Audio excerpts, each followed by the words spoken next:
现在分手的时候到了，我去死，你们活着，究竟谁过得更幸福？只有神知道。光影23世，成年人的睡前小故事，我是阿月，每天为您带来最温暖的电影故事。有这么一位演员，他的一生都在做配角，临终前终于主演了一回自己。一起来看斯坦通的这部《老幸运》。故事开始前，别忘了点击右下角的订阅按钮，让阿月的声音陪伴你每一个晚上。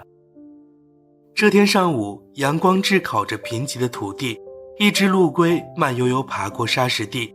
这里是美国的西部，这里有一座谁也叫不上来名字的沙漠小镇，而在小镇中住着一个谁也叫不上来名字的老头，人们都叫他老幸运。老幸运真的已经太老了，他活了90岁，如今走起路来都颤颤巍巍，皮肤上更是爬满岁月的褶皱与斑点。老幸运每天都过着相同的生活，早晨醒来的第一时间是点上一根香烟，刷完牙后再做几组瑜伽，时间就这样晃晃悠悠到了正午12点。这时他会用冰箱里已经开封的牛奶调制一杯香浓咖啡，等这一切做完后，老幸运便会换上从年轻时就没变过的衬衫、牛仔、草帽3件套，打开家门，迎着烈日走到镇上的快餐店里，玩起最新一期的填字游戏。 You're nothing.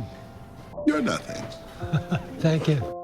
老幸运每次见到店主都要来上这么一句，在他看来，人本来就什么也不是，活就好好活，死了倒也无所谓。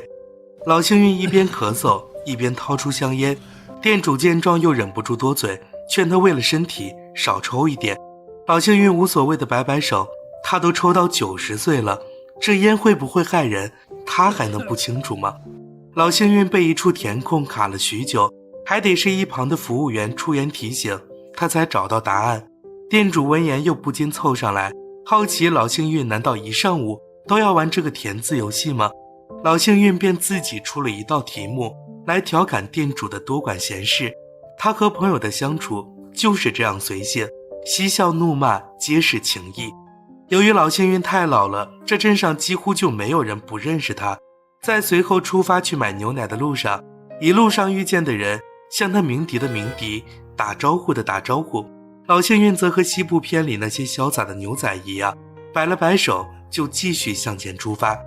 而在路过一处被拦起来的小花园时，老幸运却停下来低声骂了几句。小镇一直都处于缺水状态，偏偏这里为了几朵花在肆无忌惮放着水，简直就是浪费。老幸运带着点愤世嫉俗，风风火火冲进常去的那家超市。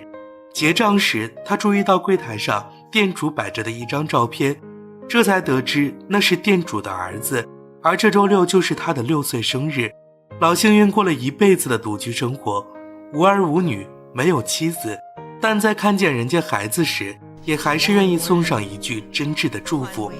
而老幸运回家后的第一件事就是打开电视收看最新一期的答题，可节目开头固定的广告时间每每都是他最不耐烦的环节。老幸运索性先关了电视，对着填字游戏冥思苦想起来。这里剩下的词语是现实主义，可现实主义是什么意思？真有这个单词吗？老幸运又是打电话问朋友，又是翻开字典查询。在念完那2条释义后，他只觉书上都是在胡扯。人们总以为所见即所得，以为彼此用眼睛看到的都会是一样的东西，可事实上自己所看的未必就会是他人看到的。但不管怎么说，老幸运通过填字游戏确实又学到了一个词语。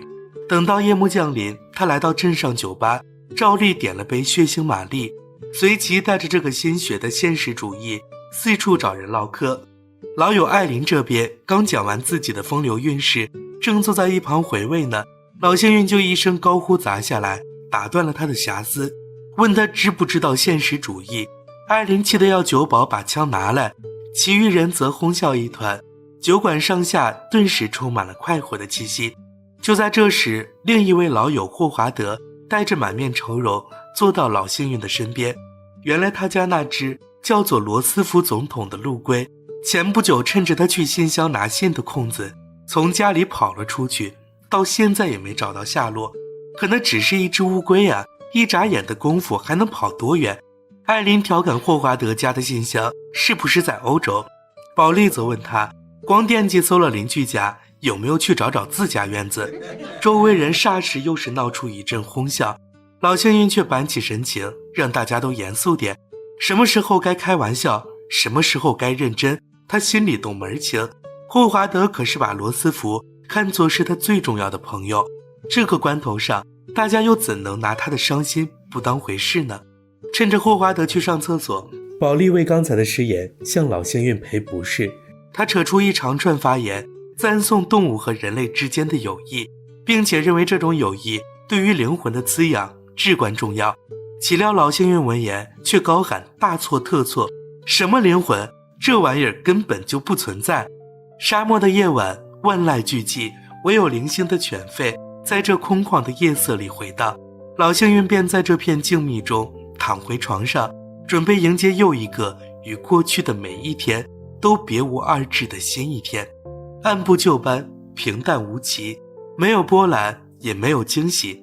然而就在他中午准备接咖啡时，衰老毫无征兆地降临了。既不是头晕，也不是膝盖有问题，他就这样没由来地突然摔倒在地。老幸运一路痛苦呻吟到医院，但即便如此，他的各项指标都很正常，没有摔骨折，也没有脑震荡。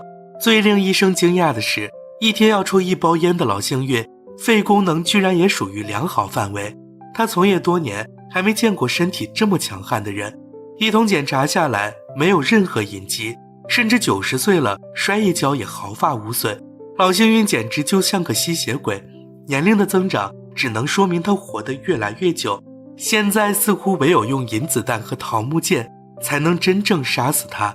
可不管怎么说，老幸运作为一个独居的高龄老人，医生还是觉得他需要一个看护，就算不让看护做家务，陪在家里说几句话也是好的。难道你真不会感到孤单吗？老幸运却拒绝了医生的好意。在他看来，孤单和独自一人并不能画上等号。他一个人过了几十年，对于如今的生活，他只觉得乐在其中。医生便也没再继续劝说，老幸运真是人如其名，跟他年龄差不多大的几乎就没有身体与精神状态能跟他相匹配的。而这对老幸运来说，无疑也是个机会，一个不必躺在病床上呻吟，能够清心审视过去人生的机会。由于老幸运全程都是有问有答，也不折腾，医生临走前还奖励了他一根棒棒糖。老幸运走出医院后就直奔快餐店，在得知他摔进医院后，全店的人都向他投来惊讶的目光。他们惊讶身体一向健朗的老幸运居然终于出现了老态，到了一个会突然摔倒的年纪。面对众人的围观，老幸运真切感受到自己已老的事实，仅仅是摔了一跤就能让这群人如此兴师动众。可他讨厌那些关心的话语，讨厌大家对于衰老的大惊小怪。这不是自然规律吗？有必要表现得这么惶恐吗？老幸运对此实在是忍无可忍，他气得一路冲进便利店，发誓自己今天要抽3包烟。尽管店主不明白发生了什么能让老幸运这么生气，但对于这个老主顾，店主还是决定邀请他周6来参加儿子的生日派对。老幸运应了下来，他随后回到家中，照例打开电视收看最爱的答题节目。老幸运本以为今天会是又一个普通的一天，可白天里医生说的孤独，餐厅里大家说的衰老，让老幸运心里没由来的一阵不安。尽管他不断说服着自己老去是自然常态，可当他拿起年轻时候的照片，看着照片上意气风发的自己，还是不禁悲从中来。终究是老了啊，终究也是会害怕啊。老幸运抓起电话与好友分享了一个故事。小时候，他将一把枪对准过一只在树上尽情歌唱的知更鸟，结果扣动扳机的瞬间，知更鸟死亡了，歌声也停止了。随之而来的无尽寂静，也成了老幸运一生中最悲伤的时刻。正如此时此刻，电视被关闭，电话被挂断，整个家里只有他一个人沉默的寂静。酒馆里的老友们注意到老幸运今天心情不佳，便纷纷上前插科打诨，逗他开心。保利则谈起他与艾琳的相遇。在遇见艾琳以前，保利就是个浪迹街头、无所事事的小混混。他不知道自己是谁，那时他望着镜子中的一张脸，只看到了一片虚无。直到艾琳出现的那天，一切都不一样了。可他试图改变自己了吗？没有。他期望自己发生改变吗？也没有。他只是接受了真实的自己。所以现在保利依旧是一片虚无，依旧什么也不是，但他又拥有了一切，拥有了一个值得付出的恋人。所以老幸运，生命是归于虚无的，但我们总要微笑面对的，不是吗？笑一笑吧。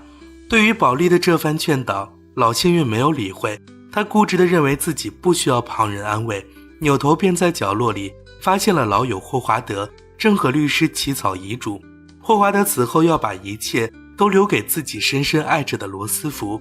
罗斯福是只陆龟，至少还能再活100年。尽管他已经不见了，但他总有回来的那天。老幸运知道，自从罗斯福丢失后，霍华德就陷入了寂寞孤单的情绪里，和自己一样变成一个孤零零的人，独自外出，独自回家，日复一日重复这样的生活。律师不禁感慨，多么悲惨。老幸运却认为这是一种美丽的状态，因为字典里的孤单一词拆开来说，就是一直都是一个人。孤单没什么不好的，他希望霍华德别那么难过。罗斯福其实没有失踪，他只是不在这里而已。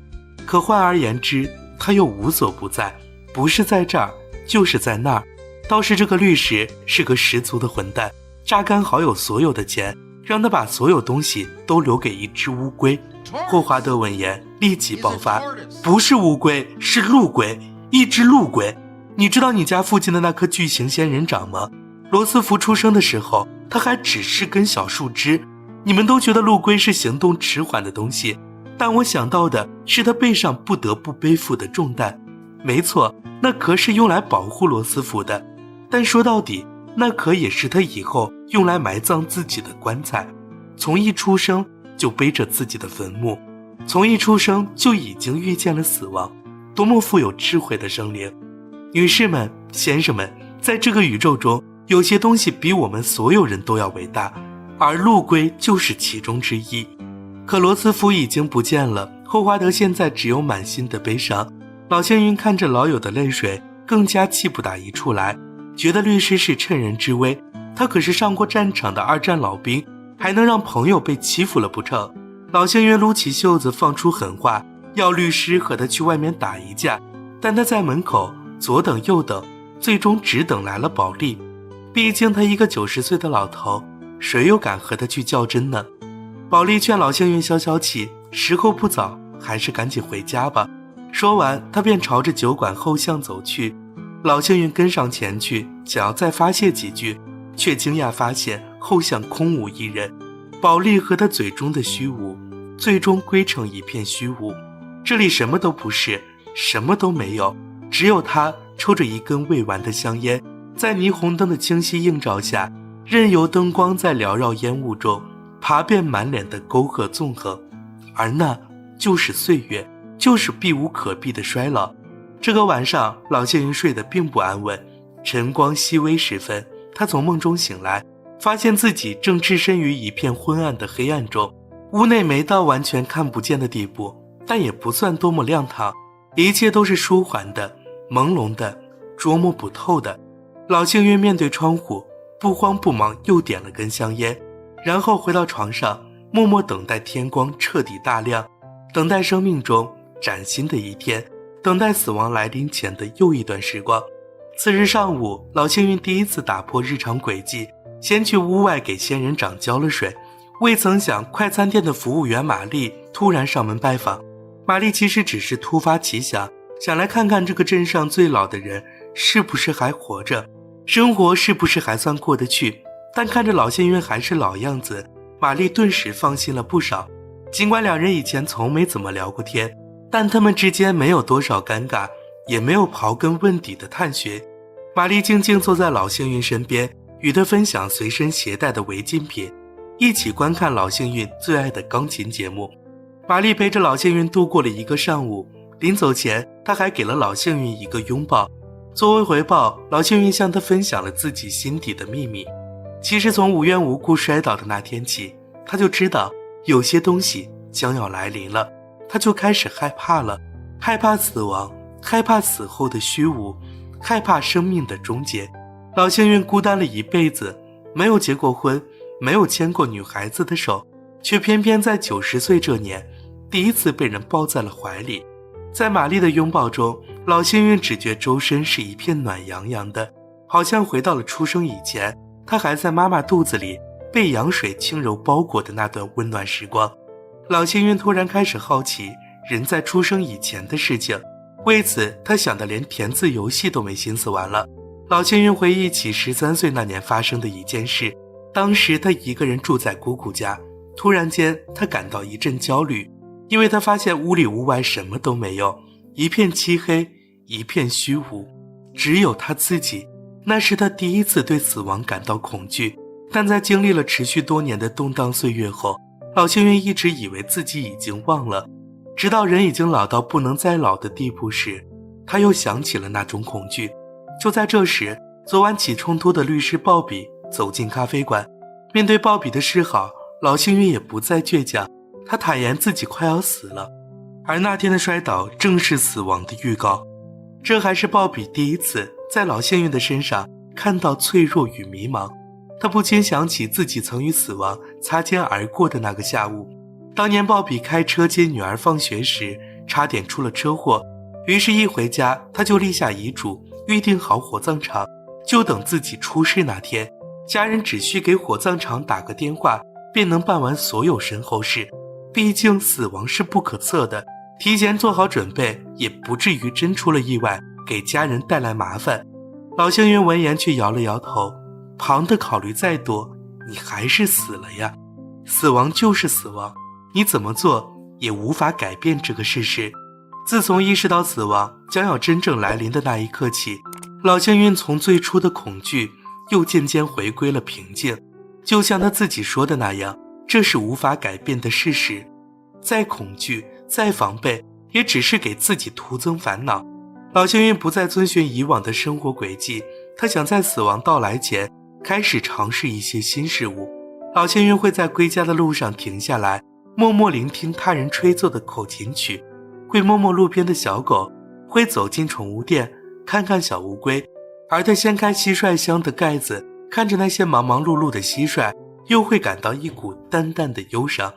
没有什么会是永久的，这些蟋蟀也永远不会明白自己生来就被当作是爬虫的食物，他们的死亡近在眼前。老幸运回家后没有打开电视机，也没有去酒吧，而是吹起了尘封多年的口琴。夜里他梦见有许多蟋蟀爬上了自己的窗户，在那络绎不绝的虫鸣声中，老幸运这一晚睡得格外香甜。次日上午，老幸运根据帽子上的徽章认出快餐店里新来的客人弗雷德曾是海军陆战队的队员，同为2战老兵。他迫不及待坐在弗雷德身边，聊起当年的经历。相较于海军陆战队的出生入死，老幸运只是补给舰上的一个伙夫兵，这或许是海军中最轻松的兵种了，所以大家都叫他幸运仔。老幸运想知道弗雷德当年从新兵训练营出来后，是不是就直接去了菲律宾打仗。弗雷德却摇了摇头，当年他们先去了塔拉瓦参战，大战过后死伤惨重，幸存下来的当地人由于害怕这些士兵，便带着孩子接二连三跳下悬崖。那时的小岛无异于人间地狱，尸横遍野，到处都是残肢断臂。可偏偏有一个7岁的小女孩从山洞里钻出来后，就一直挂着灿烂的笑容。弗雷德以为这是女孩在感谢部队帮岛上的大家击退了敌人，可医疗兵却说那女孩是个佛教徒，她只是觉得自己要被杀了，在笑对命运而已。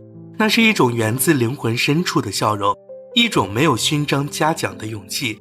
弗雷德这辈子都无法忘记那个笑，而他至今也无法理解，怎么能有人在死亡面前，在一片恐怖之中，展现出如此惊人的喜悦。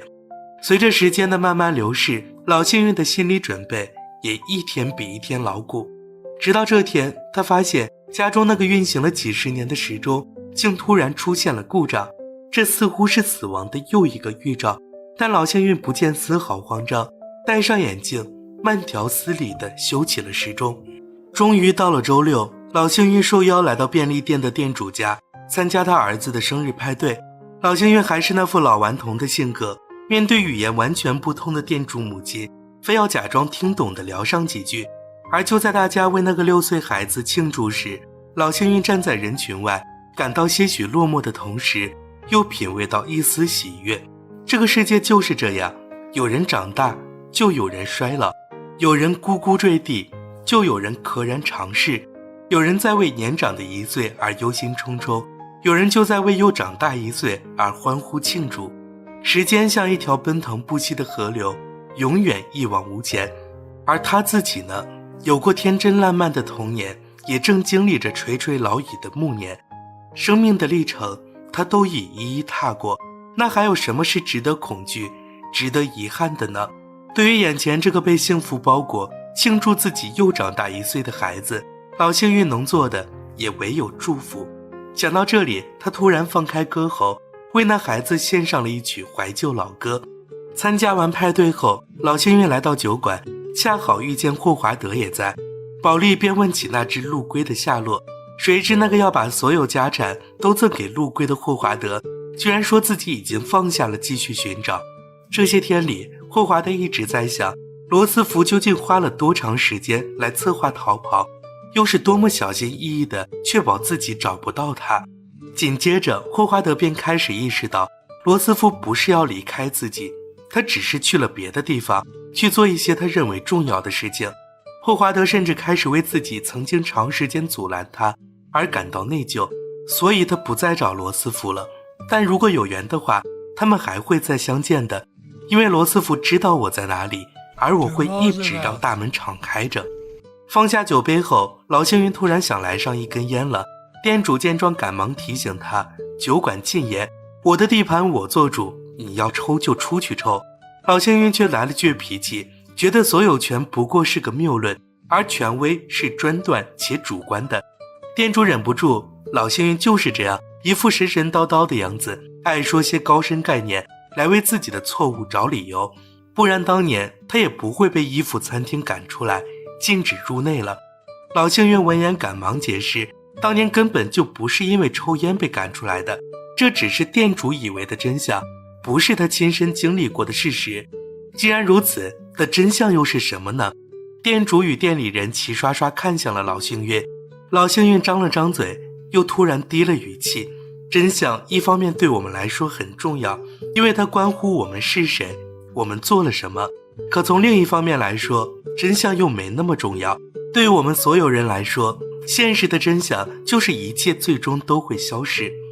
你、我、他，还有这支香烟，所有的所有都会陷入黑暗，化为虚无。没有人能阻止这一切，最后剩下的就是什么都没有。而面对这种情况下，我们唯一该做的就只有微笑，用微笑面对虚无，用微笑来抵御死亡。于是这番话结束后，店主坐回原位，和保利碰起了酒杯，霍华德则让酒保斟满了酒杯，大家聊天的聊天，喝酒的喝酒，继续那与昨天、前天、过去的每一天没有区别，却在不断向前的生活。老幸运说得很对，面对虚无，大家无能为力，他们能做的只有尽力去过好属于自己的每一天。因此，当老幸运在酒馆内点起香烟时，没有人再阻拦他，随他去吧，生命的尽头什么也没有，让他这个90岁老爷子好好享受这为数不多的时光吧。次日，老幸运照例经过那处小花园时，第一次没有出声痛骂。他抬头看向顶处的衣服招牌，却发现今天的餐厅不对外开放。老幸运便没再纠结，迎着来时路继续往家的方向前进。他来到了霍华德说过的那处巨型仙人掌，不敢想象仙人掌究竟要经过多少风吹日晒，承受多少岁月的磨砺，才能长成现在这样一眼都望不到顶的样子呢？荒漠里的生命们都有属于自己的生存方式，坚韧而顽强，令人心生敬意。老幸运突然想起那只逃出家门的陆龟，它消失得无声无息，恰如死神的到来，总是毫无预警，自己无力阻拦，只能在心底默默祈祷，在路的尽头还能与之重逢。于是老幸运抬起脚，向前方不断走去，他的背影在风沙中透着几分决然，又带着一丝释怀。而在老幸运身后，消失多日的罗斯福从角落里缓缓爬出，再一次现身于这片沙漠里。荒原上的大风依旧呼啸干裂，老幸运的脚步却从未有过一丝犹豫，因为他知道这条与死神并肩同行的路上，自己并不孤单。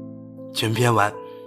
如果你喜欢我讲述的故事，可以点击观看光影230的播客列表，这里面分类整理了阿月讲述的近500部电影故事，总有一款适合陪伴您进入甜蜜的梦乡。当然也不要忘了订阅光影230，这样就能第一时间查看我的最新视频。老幸运是2017年美国剧情片，在电影上映前2周，主演斯坦通便因病离世，享年91岁。影片中的老幸运过着独居的生活，日子规律且简单，与周围人相处也十分随性。可直到一场意外摔倒，让他不得不开始直面衰老与死亡，内心也从此开始陷入挣扎。